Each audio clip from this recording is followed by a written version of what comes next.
বিসমিল্লাহির রহমানির রহিম। আসসালামু আলাইকুম। কেমন আছেন আমার প্রিয় দর্শক বন্ধুরা? আশা করি যে যেখানেই থাকুন না কেন অনেক অনেক ভালো আছেন, সুস্থ আছেন। আমিও আল্লাহর অশেষ রহমতে আপনাদের সকলের দোয়ায় আলহামদুলিল্লাহ ভালো আছি। কাছে কিংবা দূরে, দেশ ও দেশের বাহির থেকে যে যেখান থেকে এই মুহূর্তে আমার এই ভিডিওটা দেখতেছেন, আমার এই ভিডিওটার সাথে যুক্ত আছেন, তাদের সবার প্রতি রইল আমার মন থেকে অনেক অনেক দোয়া এবং আন্তরিক ভালোবাসা। তো বন্ধুরা, এই তো দেখুন আমাদের বাড়িতে কিন্তু গাছ লাগানোর ধুম চলছে। তো গতকালকে আপনাদের ভাই কিন্তু সবজি বাগান উদ্বোধন করে ফেলেছে। আর এটা হলো তার পরের দিন সকালবেলা। তো সকালবেলা ঘুম থেকে উঠে আপনাদের ভাই এই তো গাছে পানি দিতেছে। তো এরকম করে সে যখন বাড়িতে থাকে প্রত্যেকটা গাছে সে নিজেই পানি দেয়, আমার পানি দেওয়ার কোনো প্রয়োজন পড়ে না। তো আপনাদের ভাইয়া কিন্তু অনেক দ্রুত গতিতে কাজ করে। তো সে অনেক কাজের লোক, সেও কাজ ছেড়ে বসে থাকতে তার পছন্দ না, ভালো লাগে না মনে হয়, কাজ করতে অনেক পছন্দ করে। তো এটা কিন্তু অনেক সকালবেলা, আমি কিন্তু ঘরের ভিতরেই আছি, নামাজ পড়ে উঠেছি, দেখি সে গাছে পানি দিতেছে। তো আমি বলতেছি যে একটু দাঁড়াও, আমি একটু ভিডিও করব, কারণ এই গাছগুলো যে কালকে লাগিয়েছিল আমি কিন্তু সময়ের অভাবে সেগুলো আমি আপনাদের সাথে শেয়ার করতে পারিনি। তো এটুকু যদি না করি তাহলে কেমনি করে হবে বলুন। তো মোটামুটি কিছু গাছ লাগিয়েছে, তো আরও কিছু গাছ লাগাবো। এখানে কিন্তু লাগানো হয়েছে বেগুনের চারা, আর হলো খিরাই চারা, আর এই তো এখন যে পানি দিতেছে এটা হলো ডাটার বীজ ছিটিয়েছিল, সেই বীজের মধ্যে যে পানি দিতেছে, কারণ এখানে কিন্তু অনেক রোদ লাগে। এত রোদে কি যদি পানি না দেওয়া হয় তাহলে গাছগুলো ভালো হবে না, পানি দিতেই হবে, প্রতিদিন পানি দিতে হবে। তো এদিকে আপনাদের ভাই কিন্তু গাছের যত্ন নিতেছে, বাহিরে আছে সে, আর আমি এদিকে রান্নাঘরটা ঝেড়ে পুছেই তো চুলা দুটো লেপতেছি, কারণ চুলা আরও আগেই লেপার দরকার ছিল।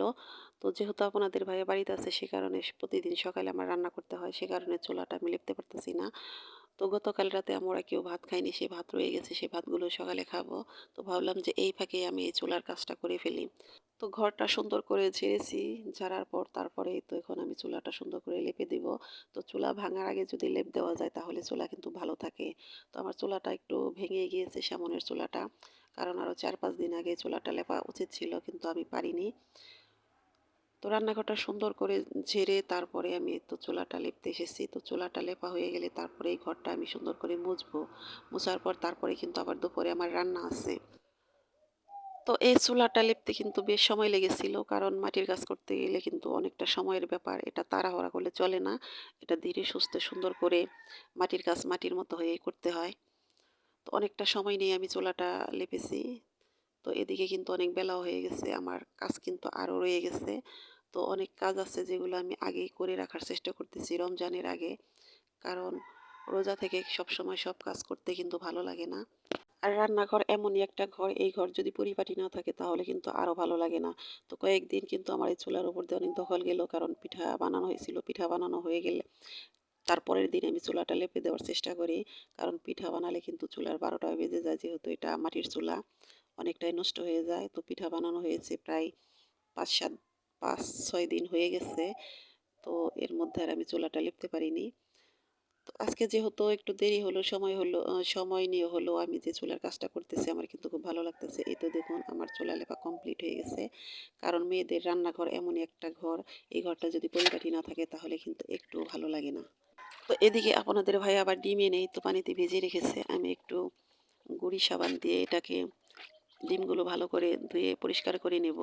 এদিকে আরেকটি কাজ রয়ে গেছে, সেটা হলো ফ্রিজ পরিষ্কার করব। ফ্রিজটা অনেক দিন যাবত পরিষ্কার করা হইতেছে না।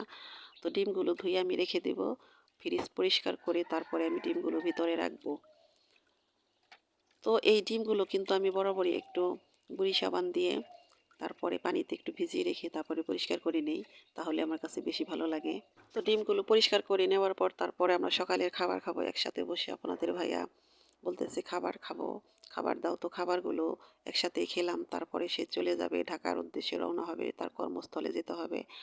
তো খাওয়ার পর আপনাদের ভাইয়াকে আমি বিদায় দিয়েছি। তারপরে এই যে আমার যে কাজ আছে বাকি কাজগুলো সেগুলো আমি সারতেছি। তো আপনাদের ভাইয়া কিছু লাকড়ি এনেছিল কিনে, তো সেই লাকড়িগুলো উঠানের মাঝেই রেখে দিয়েছে। তার হাতে সময় ছিল না, সে কারণে সে গুছাতে পারিনি। সেই লাকড়িগুলো আমি এই যে গুছিয়ে নিতেছি, কারণ এগুলো গুছিয়ে রাখলে একটু ভালো দেখা যাবে, তারপরে একটু শুকানোর একটু সময়ের ব্যাপার, একটু সময় নিয়ে এগুলো আর শুকাতে হবে, সে কারণে সুন্দর করে গুছিয়ে রাখলাম। আর সামনে তো রমজান, আপনারা সবাই জানেন। তো রমজান মাসে কিন্তু এগুলো করা সম্ভব না, একটুও না, এগুলো আমি করতে পারবো না। কারণ কিছু কিছু কাজ আছে এগুলো কিন্তু রোজা থেকে করলে অনেক কষ্ট হয়। তাই ভাবতেছি যে এগুলো আগে সেরে রাখবো। শুধু এই লাকড়ি না, আমার কিন্তু আরো কিছু লাকড়ি রয়েছে, সেগুলো আজকে গুছাবো। তো এই কাজগুলো করতে করতে কিন্তু আমার অনেকটা সময় লেগেছিল, তারপরও ভালো লেগেছিল। কারণ এই কাজগুলো আমি কয়েকদিন ধরে করতে চাইতেছি, যেহেতু সামনে রোজা চলে এসেছে। এদিকে আমার লাকড়ি শুকানোরও দরকার, তারপরে আমার রান্নাঘরের ভিতরেও লাকড়ির সমস্যা, সেখানেও লাকড়ি লাগবে।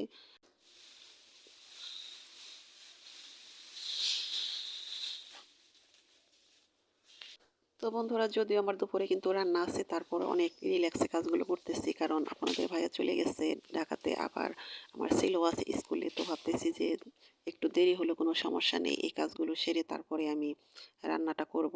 তো এদিকে আমার যা এসে বলতেছে, ভাবি আপনার তো রান্না আছে, আপনি রান্না করবেন কখন? আমি বলতেছি আজকে যদি দেরি হয় তারপরও আমি এই কাজগুলো সেরে তারপরে রান্না করব। তো এই ভিডিওগুলো কিন্তু আমার যাই আমাকে করে দিতেছে, কারণ আমার ছেলে তো বাড়িতে নেই, ওকে দিয়েই করাইতেছি, ও বসে আছে। তো এক কাজে হাত দিলে কিন্তু অনেক কাজ বেরিয়ে আসে। তো গোছগাছের কাজগুলো অনেক দিন ধরে করতে পারতাছি না, করা হইতেছে না। তো এদিকে এই যে ডালগুলো আমি সুন্দর করে পরিষ্কার করে দিয়েছি রোদে, এগুলো শুকিয়ে তারপরে এগুলো কিছু বেসন করব। তো আপনাদের ভাই কিন্তু অনেকগুলো ডাল এনেছে, তো আমার এতগুলো ডাল লাগবে না, কারণ এগুলো যে ভাজা পোড়া জিনিস, এগুলো খাওয়া কিন্তু আমাদের কারোরই তেমন উচিত না রোজা থেকে। যত এগুলো কম খাওয়া যায় ততই ভালো। তারপরেও ইফতারিতে কিছু না খেলে ভালো লাগে না। তো এই তো আমার বাহিরের কাজগুলো করা শেষ, এখন আমি চলে এসেছি আমার রান্নাঘরে। তো পরিপাটি রান্নাঘরে আজকে রান্না করব, ভালো লাগতেছে। তো রান্নাঘর যেদিন পরিপাটি থাকে সেদিন কিন্তু রান্না করতে আসলেই ভালো লাগে, আর চুলায় এত সুন্দর জাল জ্বলে, খুব ভালো লাগে। তো চুলায় ভাতটা বসিয়ে দিলাম, ভাতটা বসিয়ে দিয়ে এখন আমি রান্না করব মাসকলাইয়ের ডাল আর হলো বাঁধাকপি ভাজি করব। তো ভাতটা বসিয়ে দিয়ে তারপরে আমি তো ঘরে এসেছি ডালগুলো ব্লেন্ডার করতে। তো আমি বরাবরই দেখা যায় যে ভাত বসিয়ে দিয়ে তরি তরকারি কোটা কাটা যা গোছানোর এগুলো পরে করি। তো অনেক সময় যদি হাতে সময় থাকে তাহলে আগেও করে নেওয়া যায়, কিন্তু আমি বরাবর এই ভাতটা বসিয়ে দিয়ে তারপরে অন্যান্য সব কিছু রেডি করি। কারণ আগে যদি রেডি করে রাখি তাহলে কিন্তু চুলার পাড়ে বসে বসে শুধু রান্না করতে হয়, আমার ওটা ভালো লাগে না, বসে থাকতে আমার বিরক্ত লাগে। তো এদিকে আমার ভাতটা হইতেছে, এদিকে আমি এই তো তরকারিটা গুছাইতেছি। আমার ডালগুলো ব্লেন্ড করা হয়ে গেল, এদিকে কিন্তু আমার ভাতও হইতেছে। তো রান্নাঘর যেদিন পরিষ্কার করা হয়, চুলা লেপা হয়, ঘর ঝাড়ু দেওয়া হয়, সেদিন কিন্তু আরও অন্যান্য অনেক কাজ বেড়ে যায়। যেমন কিছু জিনিস আছে এগুলো ধুইতে হয়, সেগুলো কিন্তু আমি ধুয়ে নিয়েছি, কিছু শুকাতেও দিয়েছি, আবার কিছু রান্নাঘরের ভিতরে নিয়ে এসেছি। তো বন্ধুরা, ভাতটা বসিয়ে দিয়ে কিন্তু আমি অনেক কাজ সেরে নিতেছি এর ফাঁকে।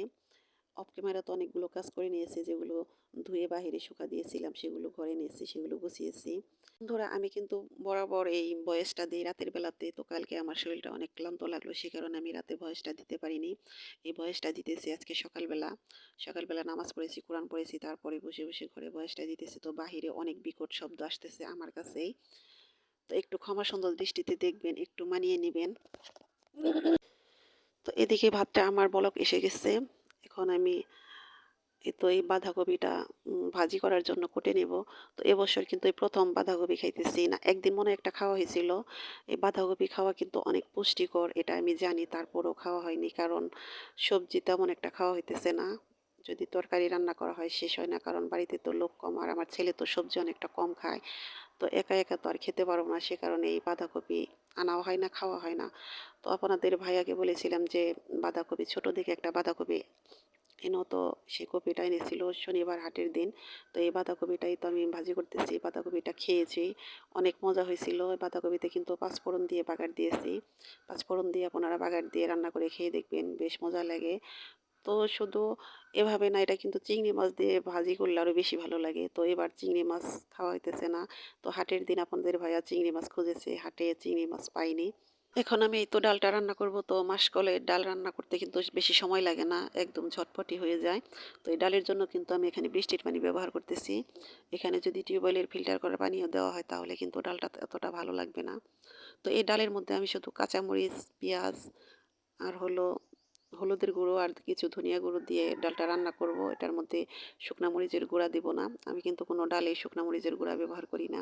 তো ওটা খেতে বেশি ভালো লাগে না।